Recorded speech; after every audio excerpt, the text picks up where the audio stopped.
கிறிஸ்துவுக்குள் அன்பானவர்களே, சிலுவை தியானத்தின் 5வது வார்த்தையை நாம் கேட்க இருக்கின்றோம். இந்த 5வது வார்த்தைக்கு ஆதாரமாக கீர்த்தனைகள் 271 5ஆம் சரணத்தை பாடுவோம். 5ஆம் சரணம் பாடி முடித்த பிறகு 5ஆம் வார்த்தையை சிந்திப்போம். உதிரமூற்றுண்டே போக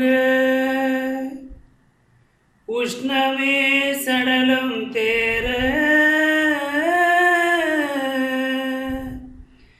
நதிகடல் முதிரம் செய்தோய் நாவரண்டகமே சோர்ந்து முதுமறை படியே தாக முற்றனான் என்றாயப்பா ததியிலே தாகம் தீர்ப்பாய்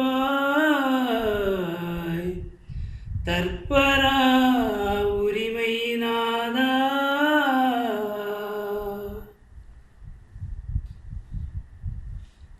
கண்களை மூடி ஆண்டவரை நோக்கி பார்ப்போம். வாழ்வழிக்கும் ஊற்றாக இருக்கிற அன்பின் கடவுளே, வாழ்வழிக்கும் தண்ணீரான இயேசுவை நீர் எங்களுக்கு தந்தபடி நாளே உங்களுக்கு நன்றி படைக்கிறோம். தண்ணீர் வாழ்வின் ஆதாரமாக இருப்பது போல நிலை வாழ்வினுடைய ஆதாரமாக இருக்கும் எங்கள் ஆண்டவர் இயேசு என்கின்ற அந்த வாழ்வின் தண்ணீரை பருகுவதற்கு இப்பொழுது உம்மிடம் வருகிறோம். எங்களுடைய தாகத்தை தீர்க்கும்படியாக சிலுவையில் தாகம் ஏற்ற ஆண்டவர் இயேசு கிறிஸ்துவின் வழியாய் ஒப்புவிக்கிறோம் எங்கள் அன்பின் கடவுளே. ஆமென். ஆண்டவர் இயேசு சிலுவையிலே மொழிந்த 5வது வார்த்தை தூய யோவான் என்பவர் எழுதின நற்செய்தி நூல் 19ஆம் பிரிவு 28ஆம் திருமொழி படிக்க கேட்போம். இதன்பின் அனைத்தும் நிறைவேறிவிட்டதை இயேசு அறிந்து தாகமாய் இருக்கிறது என்றார். அனைத்தும் நிறைவேறிவிட்டது என்பதை அறிந்த இயேசு தாகமாய் இருக்கிறது என்றார். மறைநூலில் எழுதியுள்ளது நிறைவேறவே இவ்வாறு சொன்னார். கிறிஸ்துவுக்குள் அன்பானவர்களே, இந்த ஆண்டவர் இயேசுவினுடைய சிலுவை வார்த்தை 5வது வார்த்தையை சிந்திப்பதற்கு ஆதாரமாக இயேசுவின் அழைப்பு என்ற தலைப்பின் கீழாக இந்த தாகமாய் இருக்கிறேன் என்ற வார்த்தையை சிந்திக்க இருக்கிறோம். தாகமாய் இருக்கிறது.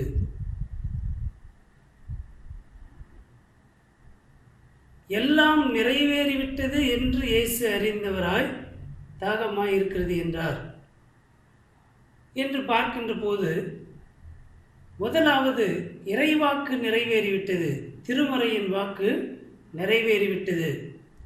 திருப்பாடல் 69:21 கவியிலே திருப்பாடல் ஆக்கியோன் சொல்லுகின்ற போது, அவர்கள் எனக்கு கசப்பு கலந்த காடியை கொடுத்தார்கள் என்று சொல்லி எழுதி வைத்திருக்கிறார். அந்த கசப்பு கலந்த காடியை குடித்ததாக திருப்பாடலே இல்லை. ஆனால் இங்கே அந்த திருமறை வாக்கியத்தினுடைய நிறைவாக அங்கே ஒரு அடையாள மொழிநடையாக எழுதப்பட்டிருக்கிறது. இங்கே அந்த இறை வாக்கு நிறைவேறுகிறது. தாவீது எழுதி வைத்த அந்த வார்த்தை இங்கே அவருடைய மகனாகிய இயேசுவின் வாழ்விலே நிறைவேறுகிறது. இயேசு தாகமாய் இருக்கிறது என்றார். இங்கே ஆண்டவர் இயேசு அந்த வியாழன் இரவிலே பிடிக்கப்பட்டு 12 மணி நேரங்களுக்கு மேலாக அவர் சிறுமைப்படுத்தப்படுகிறார், துன்புறுத்தப்படுகிறார். ஆண்டவர் இயேசுவை கெத்செமனே தோட்டத்திலே பிடித்த பிறகு முதல் விசாரணை கூடத்திலே தண்டனையை ஆரம்பிக்கின்ற போது அங்கே ரோம வழக்கத்தின்படி குற்றவாளிக்கு வெள்ளை போல கலந்த திராட்சை ரசம் கொடுப்பார்.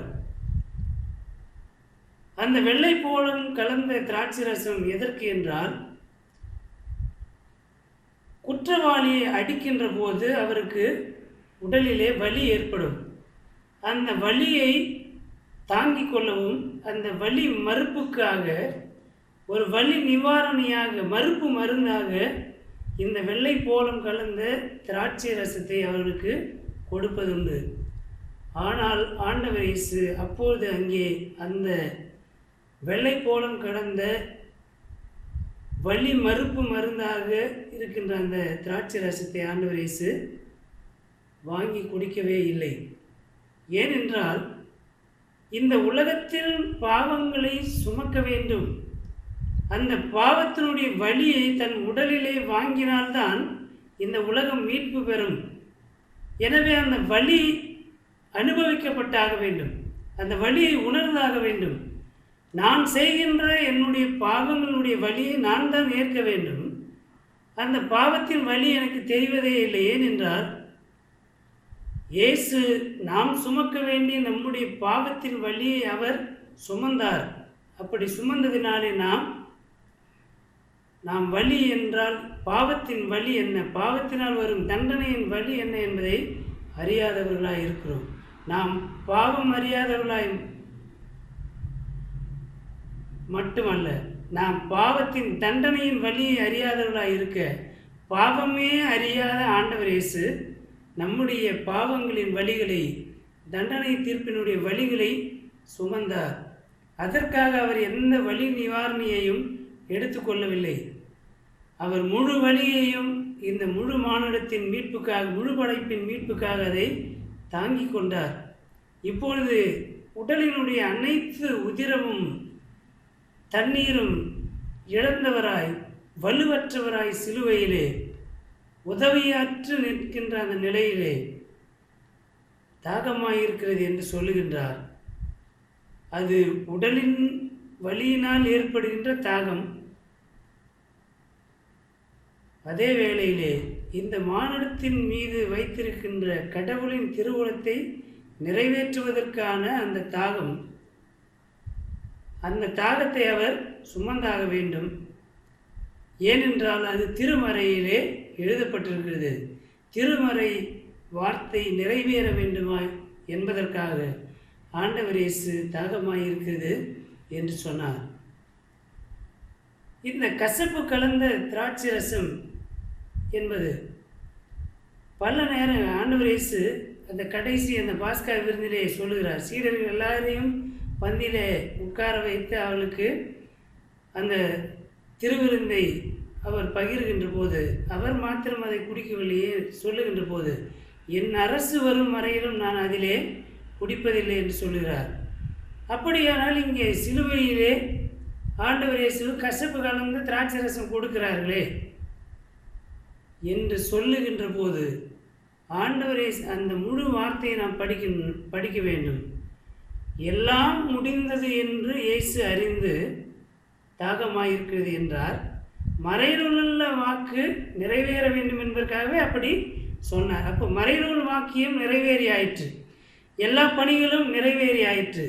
இந்த உலகத்தினுடைய அதிகாரங்கள் கொடுக்கின்ற தண்டனை முடிந்தது என்பதனாலே ஆண்டவர் இயேசு தாகமாயிருக்கிறது என்று சொல்லி அந்த திராட்சை ரசத்தை அவர் ஏற்றுக்கொள்ளுவது இறையரசு தொடங்கிவிட்டது என்பதனுடைய அடையாளம் செயலாக இந்த தாகமாயிருக்கிறது என்ற வார்த்தையிலே அந்த காடியை வாங்கின பின்பு, அந்த காடியை வாங்கின போது இறையரசு தொடங்கிவிட்டது. இப்பொழுது ஒரு யுகம் முடிகிறது. ஒரு யுகம் முடிந்ததற்கு ஒரு உலகத்தினுடைய வாழ்வு முடிவடைகிறது. இந்த உலகத்தின் ஆட்சி முடிவடைகிறது என்பதை திருமறை வாக்கியம் நிறைவேறியது என்று சொல்லி ஆண்டவர் சொல்லி, திருமறை வாக்கியத்தில் எழுதப்பட்ட அந்த வார்த்தை நிறைவேற வேண்டும் என்பதற்காக தாகமாக இருக்கிறது என்றார். அவர் காடி கொடுக்கப்படுகிறது. அப்போது ஆண்டவர் இயேசு தம்முடைய சீடர்கிட்ட சொன்ன அந்த வார்த்தை, நான் என்னுடைய அரசு வருகின்ற போது தான் திராட்சை ரசத்தை குடிப்பேன் என்ற போது, இப்பொழுது அந்த அரசு தொடங்கிவிட்டது என்பதை இந்த தாகமாக இருக்கிறது என்ற வார்த்தையினுடைய செயல்பாடு நமக்கு உணர்த்துகிறது என்பதை இந்த வேளையில் நாம் அறிந்து கொள்ள வேண்டும். ஆண்டவர் இயேசு தாகமாய் இருக்கிறது என்று சொல்லுவதன் வழியாக தம்முடைய இறப்பை அவர் ஏற்றுக்கொண்டார் என்பது வெளிப்படுகிறது. உடனடியாக இறப்புக்கு தம்மை ஒப்பு கொடுக்கிறார். எல்லாம் முடிந்தது, மறைநூல் வாக்கு நிறைவேறியது என்று சொல்லுகின்ற போது இனி நான் வாழ வேண்டியதில்லை, நான் வாழ வேண்டிய காலம் முடிந்து விட்டது, என் தந்தை எனக்கு ஒப்புவித்த பணியை நான் நிறைவேற்றிவிட்டேன், எனவே நான் இறப்புக்கு என்னை வலிந்து ஒப்பு கொடுக்கிறேன் என்று சொல்லி ஆண்டவர் வெளிப்படுத்துவதனுடைய அடையாளமாக தாகமாக இருக்குது.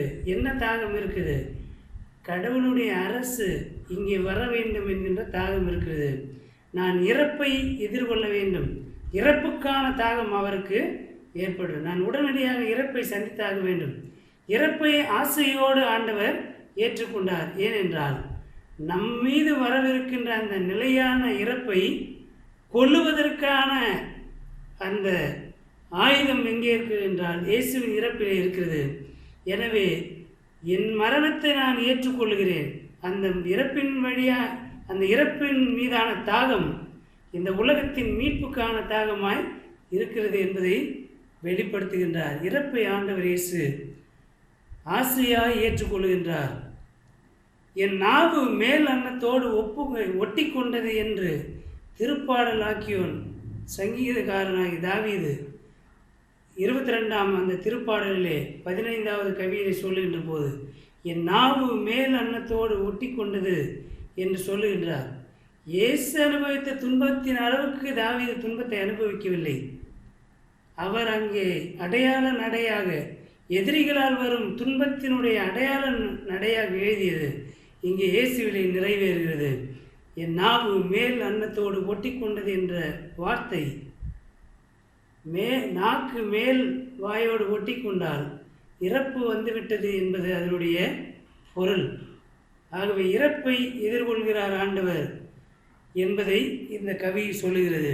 யோவான் 4ஆம் பிரிவு 6-7 திருவசனங்களே அந்த சமாரிய சகோதரியுடன் உரையாடுகின்ற போது எனக்கு தாகத்துக்கு தா என்று சொல்லி ஆண்டவர் கேட்கிறார். அங்கே ஏற்பட்ட தாகத்தின் வழியாக ஒரு நற்செய்தியை இந்த உலகத்திற்கு அனுப்புகிறார். மேசியா வந்துவிட்டார், மேசியாவினுடைய யுகம் தொடங்கிவிட்டது என்பதை அந்த சமாரிய சகோதரியின் வழியாக வெளிப்படுத்தினார். இப்பொழுது அது இங்கே நிறைவேறிவிட்டது. அங்கே தாகத்துக்கு தா என்றார், இங்கே உலகத்தின் நிலைவாழ்வுக்கான தண்ணீராக ஆண்டவர் இயேசு தம்மை ஒப்பு கொடுத்து விட்டார். அவருடைய இறப்பின் வழியாக அந்த வாழ்வின் தண்ணீர் நமக்கு வழங்கப்படும். வாழ்வின் ஊற்றாக, வாழ்வின் நீராக ஆண்டவர் இயேசு இருக்கிறார் என்பது இங்கே நிறைவேறுகிறதா இருக்கிறது.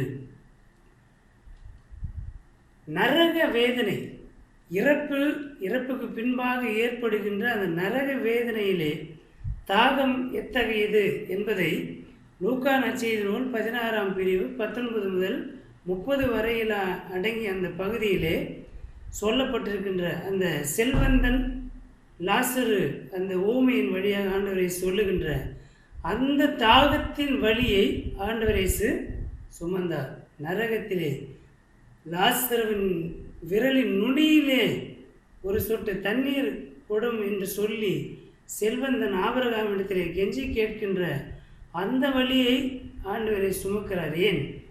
நாம் அந்த செல்வந்தனை போல நரகத்திற்கு போய் பாவத்தின் மிகுதினாலே இறந்து நாம் நரகத்தின் வழியை அனுபவித்து அப்படி தாகத்துக்கு கெஞ்சி நிற்கக்கூடாது என்பதற்காக நாம் அனுபவிக்க வேண்டிய அந்த நரக வேதனையை ஆண்டவரை சுமந்தவராய் நம்முடைய பிரதிநிதியாக தாகமாக இருக்கிறது என்று சொல்லி ஆண்டவர் இயேசு கேட்கின்றார். இந்த விதமாக ஆண்டவர் இயேசு தாகமாக இருக்கிறது என்று சொல்லுகிறார். அதற்கு அவர்கள் கசப்பு கலந்த அந்த காடியை கொடுக்கிறார்கள். அந்த கசப்பு கலந்த திராட்சை ரசத்தை அவர் கொடுத்தார்கள். அப்பொழுது இறப்புக்குள்ளாக ஆண்டவர் தம்மை ஒப்புவிக்கிறார் என்று திருமறை சொல்லுகிறது. எனக்கு அருமையானவர்களே, இன்று நம்முடைய நாட்டிலே எங்கு பார்த்தாலும் மதுபான கடைகள், பள்ளிகளை விட மதுபான கடைகள் அதிகமாக இருக்கின்றது. எல்லாம் தனியார் இலவசமாக கொடுக்கப்பட வேண்டிய கல்வி தனியாருக்கு விற்கப்பட்டிருக்கிறது. இலவசமாக அளிக்கப்பட வேண்டிய மருத்துவம் தனியாருக்கு கொடுக்கப்பட்டிருக்கிறது. ஆனால் மதுபான கடை என்பது அரசை ஏற்று நடத்துகின்ற அவலம் நிறைந்த நாட்டிலே நாம் வாழ்ந்து கொண்டிருக்கிறோம். தாகத்துக்கு தா என்று கேட்கின்ற மக்களுக்கு தண்ணீர் கொடுக்க முடியாத இன்றைய ஆட்சியாளர்களும் அரசும் எதை குடித்தால் இறப்பு வருமோ அந்த மதுபானத்தை விலை குறைவாக விற்று கொண்டிருக்கிறார்கள். அதை எதிர்த்து அநேக மக்கள் போராடுகிறார். குறிப்பாக பெண்கள் போராடுகிறார்கள். தங்களுடைய தாலியை பாதுகாத்துக் கொள்வதற்காக பெண்கள் போராடுகிறார்கள். எத்தனையோ வாலிப பிள்ளைகள் அதற்காக போராடுகின்றார்கள். குழந்தைகள் அதற்காக போராடுகிறார்கள். எங்கள் அப்பாவுடைய உயிரை எங்களுக்கு கொடுத்துருங்க, மதுபானம் வேண்டாம் என்று சொல்லுகின்ற குழந்தைகள் இருக்கிறார்கள். நந்தினி என்கின்ற ஒரு சட்டக்கல்லூரி படிக்கின்ற ஒரு மாணவி தொடர்ந்து இப்படி இந்த பாசிச போக்கு உடைய அரசுக்கு எதிராக மக்கள் நலன் கருதி அங்கே அரசை எதிர்க்க வேண்டும் என்பது மக்களுடைய நோக்கம் அல்ல. எங்கள் மக்கள் படுகின்ற உபத்திரவத்தில் அவர்களுக்கான நியாயத்தை செய்யுங்கள் என்று சொல்லி போராடுகின்றார்கள். இந்த நந்தினி என்ற அந்த சட்டக்கல்லூரி மாணவி மதுபான கடைகள் இல்லாத ஒரு தமிழகம் வேண்டும் என்ற ஒரு போராட்டத்தை பல தளங்களிலே அவர்கள் நடத்தி கொண்டிருக்கிறார்கள். மதுபானம் விற்கின்ற அந்த கசப்பு கலந்த இறப்புக்கு கொண்டு செல்லுகின்ற அந்த மதுபானம் விற்கக்கூடாத ஒரு நிலை இந்த நாட்டிலே ஏற்பட வேண்டும் என்ற அறைகூவலை மனதிலே வைத்தவர்களாக, அதற்காக இறைவேண்டல் ஏறெடுக்கின்றவர்களாக, மன்றாடுகின்றவர்களாக, ஆண்டவர் இயேசு உள்ளாக இருந்த நீதிக்கான தாகம், ஒடுக்கப்படுகின்ற மக்கள் அடிப்படை வாழ்வாதாரத்திற்கான தண்ணீர் வேண்டி போராடுகின்றவர், அந்த தாகத்திற்கான வாழ்வின் தண்ணீரை கொடுக்கின்ற ஒரு நிலை இந்த சமூகத்தில் ஏற்பட வேண்டும் என்ற எண்ணத்தோடு நாம் ஆண்டவரத்தில் ஒப்பு கொடுப்போம். இந்த அறைகூவலை நாம் ஏற்றுக்கொண்டவர்களாக இறைவேண்டலோடு கடவுளோடு கூட நாம் போராடி இந்த சமூகத்தை மாற்றுருவாக்கம் செய்ய நம்மை ஒப்படைப்போம். கடவுள் அருள்கின்ற நிறைவான ஆற்றலும் சமாதானம் நம்மில் நிறைந்து பெருகி காப்பதாக. ஆமென்.